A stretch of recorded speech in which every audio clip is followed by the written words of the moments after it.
Pemirsa, kasus COVID-19 ring Bali untuk kumulatif ring tanggal 6 Desember kantos langkungan pitulas tali diri. Taler indik pasien sane padem kantos mangkin langkungan 500 diri.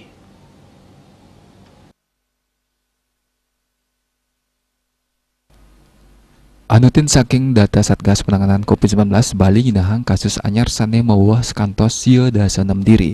Ring wilangan kumulatif kasus COVID-19 ring Bali kantos langkungan pitulas tali diri.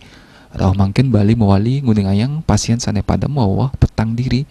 Tadasnyane wilangan pasien padem kantos langkungan 500 diri utawi kalih koma sieu dasa 4%. Lewere sama sieu dasa 4 WNI mewah tigang diri WNA. Dios punika kauningin taler pasien sane kenak langkungan saking kasus anyar. Katureksan 104 diri sampun kenak dadosnyane wilangan kumulatif pasien. Sane sampun kenak kantos langkungan 15 tali diri. Nganinin indik kasus aktif wenten siang atus 6 dasa kutus diri.